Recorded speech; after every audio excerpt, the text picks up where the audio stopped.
Hello guys, welcome to Sourav omnibus YouTube channel. তো তোমরা যারা বর্তমানে ক্যালকাটা ইউনিভার্সিটি সেমিস্টার 4-এতে পড়ছো সিসিএ প্যাটার্ন অনুযায়ী, তোমাদের কিন্তু গত 17ই জুন সেমিস্টার 3 এর রেজাল্ট আউট হয়েছে এবং সেই ক্ষেত্রে আজকের ভিডিওতে আলোচনা করব ওভারঅল সকলের কেমন রেজাল্ট হলো, সেখানে আমার ব্যাচের স্টুডেন্টসদের কেমন রেজাল্ট হয়েছে, যাদের সাপ্লি এসেছে তারা কি করবে, এই সেমিস্টারটা কিভাবে প্রিপারেশন নিলে ভালো রেজাল্ট হবে, যাবতীয় যা বিষয় নিয়ে আলোচনা করব। তো ভিডিওটা শেষ পর্যন্ত দেখতে থাকো।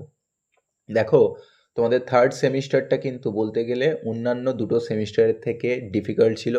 রিজন কি, এখানে তোমাদের অনার্সের দুটো পেপার পড়তে হয়েছিল, তার সাথে কিন্তু তোমাদের এসিসি পেপার পড়তে হয়েছিল, যেটা অনেকটাই একটু ডিফিকাল্ট ছিল।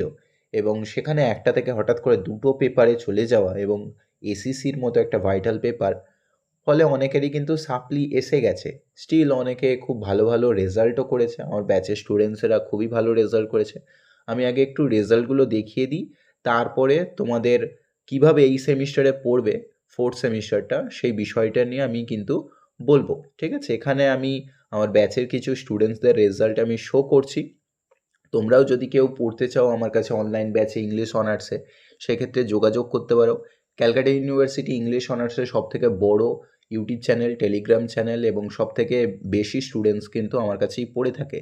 ফলে সেই ক্ষেত্রে যদি পড়তে চাও আমার কাছে, প্রত্যেকটা কলেজ থেকে আমার কাছে পড়ে, তোমরা তোমাদের সিনিয়রদের জিজ্ঞাসা করে নিও। সেমিস্টার 6-এ যারা পরীক্ষা দিচ্ছে ওদেরকেও জিজ্ঞাসা করে নিও। আজকেও ওদের পরীক্ষা ছিল CC13 পেপারের, 100% কমন, ইভেন মক টেস্ট থেকে কমন। তোমাদেরও কিন্তু যারা সাজেশন ফলো করো সেই ক্ষেত্রে জানবে যে আমার সাজেশন কিন্তু 2020 থেকে সাজেশন দিচ্ছি, একবারের জন্য কোনো একটা সেমিস্টারে ফ্লপ যায়নি, কোনো একটা পেপারেও ফ্লপ যায়নি। যা দিই প্রতিবার কিন্তু 100% কমন থাকে, সে তোমরা জানো যারা থার্ড সেমিস্টারেতে সাজেশন ফলো করেছিলে। ঠিক আছে, সেমিস্টার 8 অবধি তোমাদের আমি পড়াবো, যদি পড়তে চাও ডেফিনেটলি যোগাযোগ করতে পারো। তো এখানে আমার ব্যাচে ফার্স্ট হয়েছে, যারা যারা ফার্স্ট সেকেন্ড থার্ড হয়েছে সকলের রেজাল্টই আমি দেখাবো। দেবলীনা মিত্র ফার্স্ট হয়েছে এবং 7.65 পেয়েছে। তারপরে হচ্ছে 7.4 পেয়েছে। ঠিক আছে, নামটা কেটে গেছে এখানে যদিও। এটা পেয়েছে সম্ভবত শুভৈষা সিনহা। ঠিক আছে, শুভৈষা ফার্স্ট সেম থেকে পড়ছে, খুব ব্রিলিয়েন্ট স্টুডেন্ট। আচ্ছা, তারপরে হচ্ছে ঋতিকা মিশ্র পেয়েছে। ঋতিকা মিশ্র 7.4 এসজিপিএ পেয়েছে। তোমাদের এই এসজিপিএগুলো সমস্ত কিছু অ্যাভারেজ করে সিজিপিএ ক্যালকুলেট করা হবে। এই ক্ষেত্রে আমি রোল আর রেজিস্ট্রেশনটা একটু ক্রপ করে দিয়েছি। রিজন হচ্ছে প্রাইভেসির জন্য।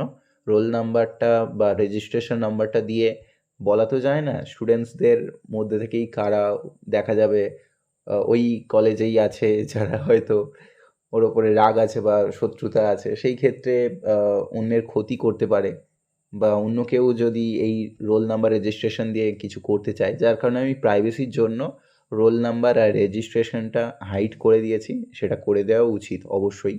আচ্ছা, এসজিপিএ পেয়েছে 7.2, এটা পেয়েছে রৌনক। ঠিক আছে, রৌনক সামন্ত। তারপরে অন্বেষা দে পেয়েছে, অন্বেষা 7.029। এছাড়া এটা হচ্ছে বর্ষা, বর্ষা পেয়েছে 7.105। তারপরে রায় অধিকারী, রায়ও অনেক দিনের স্টুডেন্টস, 7.048। এরা সমস্ত ফার্স্ট সেম থেকে পড়ছে বা সেকেন্ড সেমিস্টার থেকে পড়ছে। তারপরে হচ্ছে সিমরান মল্লিক, সিমরান পেয়েছে 6.4। তারপরে পিউ সাউ 6.7। এরকম অনেকেই রেজাল্ট করেছে ভালো, 6.8। মোটামুটি এরকম সকলেই অলমোস্ট রেজাল্ট করেছে। ঠিক আছে, একের পর এক সকলেই 6-এর ওপরে পেয়েছে, 7-এর ওপরেও অনেকে পেয়েছে। 7.6 হায়েস্ট হয়েছে ব্যাচে। তারপর 7.4321, 7 পয়েন্ট সামথিং এরকম অনেকেই পেয়েছে। তো যেটা বলার ব্যাপার, কিভাবে এই সেমিস্টারটা পড়লে ভালো করে রেজাল্ট করতে পারবে, 7+ পেতে পারবে, সেই বিষয়টা বলি। দেখো, থার্ড সেমিস্টারের তুলনায় ফোর্থ সেমিস্টার কিন্তু ডাবল পেপার পড়তে হবে অনার্সের ক্ষেত্রে এবং ডাবল ডিফিকাল্টও বটে। রিজন হচ্ছে সেখানে তোমার 4টে অনার্সের পেপার থাকছে, ডিএসসি 5, 6, 7, 8। এবং এখানে ডিএসসি 5, 6, 7, 8 এই 4টে পেপার বলতে গেলে সত্যি ডিফিকাল্ট। তার মধ্যে ডিএসসি 8 পেপারটা, ডিএসসি তোমাদের 8 যে পেপারটা আছে এটা কিন্তু সবথেকে বেশি ডিফিকাল্ট পেপার, কেন এখানে 4টে ড্রামা পড়তে হবে।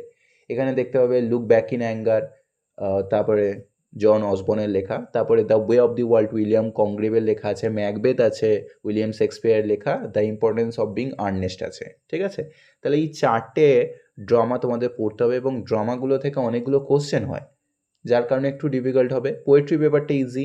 তারপরে ইন্ডিয়ান যে পেপারটা আছে, ইন্ডিয়ান রাইটিং, রাজমোহন সোয়াইপ আছে, তরুদত্ত রাও ক্যাজুরিনা ট্রি আছে, এন্টারপ্রাইজ কবিতা আছে, মীনাক্ষী মুখার্জি ইন্ট্রোডাকশন আছে, এই যে পেপারটা আছে এটা তুলনামূলকভাবে ইজি পেপার। আর ডিএসসি 5 যে পেপারটা আছে, ডিএসসি 5 পেপারটাও কিন্তু আগে সিলেবাসে থাকতো, ডিএসসি 6টাও থাকতো, বিভিন্ন পেপার মার্চ করে করে দিয়েছে, আগে পরে তুলে দিয়েছে।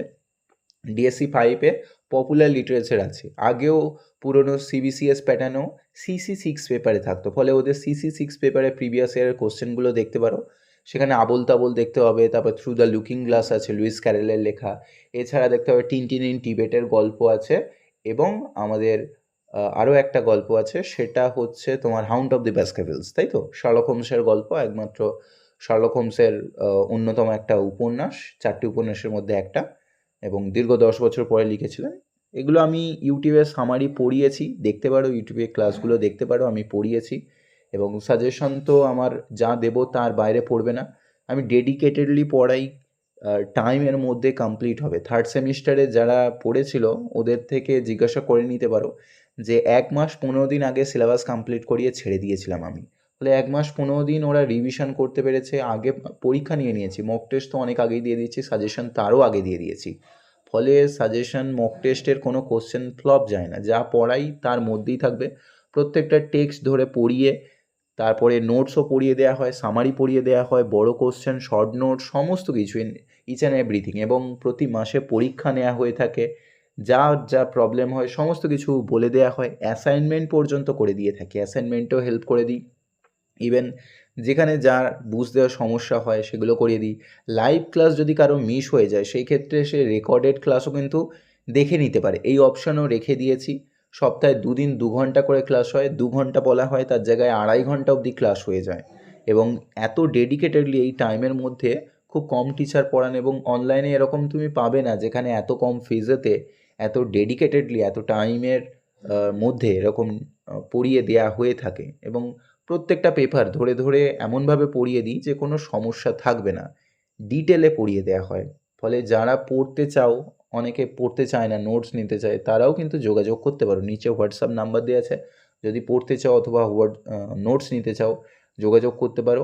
আমার মনে হয় পড়াটা বেটার, নোটস নেওয়ার থেকে পড়াটা বেটার, তাহলে লিটারেচারের টপিকগুলো তুমি বুঝতে পারবে, নোটসের পাশাপাশি টেক্সটগুলোও পড়াটা প্রয়োজন, সেক্ষেত্রে টেক্সটগুলোও ধরে ধরে প্রত্যেকটা টেক্সট কিন্তু পড়িয়ে দিয়ে থাকি আমি। যারা পড়েছে সিনিয়রদের জিজ্ঞাসা করতে পারো, সেমিস্টার 6-এ এবছর যারা পাস আউট করলো তারা আমার কাছে 350 জন পড়তো, সব থেকে বেশি স্টুডেন্টস আমার কাছেই পড়ে থাকে, ক্যালকাটা ইউনিভার্সিটি ইংলিশ অনার্সের সব থেকে বেশি স্টুডেন্টস আমার কাছেই পড়ে, তো সেই ক্ষেত্রে ডেফিনেটলি ক্লাস করে দেখতে পারো। ইউটিউবে আমি ডেমো ক্লাসও করিয়েছি, ডেমো ক্লাসগুলোও দেখতে পারো যে কেমন পড়ানো হয়ে থাকে বা আমার পড়ানোর কোয়ালিটি কেমন, সেক্ষেত্রে দেখে নিতে পারো। নোটসও চাইলে ডেমো দেখে নিতে পারো, নোটসের কোয়ালিটি কীরকম থাকে, এবং সেমিস্টার 8 পর্যন্ত আমার চ্যানেল ফলো করতে পারো, তোমাদের সিলেবাসের টপিকগুলো কভার করে রেখেছি, বাকি যেগুলো কভার নেই সেগুলোও খুব তাড়াতাড়ি বানিয়ে দেবো। ক্যালকাটা ইউনিভার্সিটি ইংলিশ অনার্সের সবথেকে পুরনো চ্যানেল, 2018 থেকে ভিডিও করছি, এবং এখনও পর্যন্ত কনসিস্টেন্টলি ভিডিও দিয়ে যাচ্ছি। তোমরা যারা ফলো করবে ডেফিনেটলি কমন পাবে, ভালো রেজাল্ট করতে পারবে, এবং সমস্ত ধরনের গাইডেন্স আমি কিন্তু দিয়ে দেবো, ঠিক আছে? তো পড়তে চাইলে ডেফিনেটলি যোগাযোগ করতে পারো।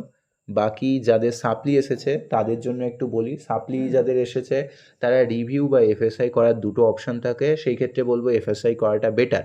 কেন এফএসআই করলে দেখতে হবে তোমার রেজাল্টটা তুমি হাতে পেয়ে যাবে, রেজাল্ট নয় অ্যাকচুয়ালি খাতাটা, তুমি কিন্তু এফএসআই করার 1 মাস পরে ইউনিভার্সিটিতে গেলে তুমি তোমার খাতার 1 কপি জেরক্স পেয়ে যাবে, সেই ক্ষেত্রে তুমি বুঝতে পারবে তোমার নাম্বারটা কোথায় কেটেছে, তুমি চেক করতে পারবে, এবং একইভাবে তুমি যে খাতাটা পাবে সেই খাতার পাশাপাশি তোমার নাম্বার বাড়ার প্রবাবিলিটিও বেড়ে যায়।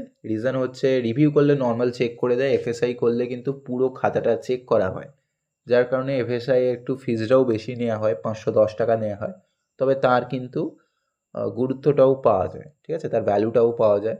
সেই ক্ষেত্রে এফএসআই করাটা বেটার হবে, সকলকে বলবো এফএসআই করো। আর এই সেমিস্টারটা খুব তাড়াতাড়ি নেবে কিন্তু, অ্যাসাইনমেন্ট দিয়ে দিয়েছে অলরেডি, অ্যাসাইনমেন্ট সাবমিট করে দেবে, আমি ব্যাচের স্টুডেন্টসের অ্যাসাইনমেন্টে হেল্পও করে দিয়েছি। এবং একইভাবে টাইম কম আছে, এই কম টাইমের মধ্যে ভালো করে ডেডিকেটেডলি পড়ো, ভালো করে পড়লে ভালো রেজাল্ট হবে এবং সেখান থেকে যাদের ইন ফিউচার মাস্টার্স করতে চাও বা তোমাদের ইনক্লুডিং মাস্টার্স বা পিএইচডি এর সাথেই চান্স পেয়ে যাবে, রিসার্চ পেপার পেয়ে যাবে এর সাথে, ভালো করে পড়ো, 7.5-এর ওপরে রাখার চেষ্টা করো, তাহলে তুমি রিসার্চ পেয়ে যাবে, এর সাথেই পিএইচডি করতে পারবে। ঠিক আছে, বেস্ট অফ লাক, সকলে ভালো করে পড়ো। এরপরেও যদি কারো কোনো ডাউট থেকে থাকে কমেন্ট বক্সে ডেফিনেটলি জানাতে পারো, আমি অতি অবশ্যই রিপ্লাই করে দেবো। Best of luck, bye. আর টেলিগ্রাম গ্রুপেতে জয়েন করে নিও, ওখানে ইউনিভার্সিটির প্রিভিয়াস ইয়ারের কোশ্চেন আপডেটসগুলো সব কিছু জানিয়ে দিয়ে থাকি। এছাড়া বিভিন্ন শর্ট কোশ্চেন বা পিডিএফ টেক্সটগুলোর ওখানে পেয়ে যাবে, জয়েন করে নিও, লিঙ্ক ডেসক্রিপশন বক্সে দিয়ে রাখবো। বাই।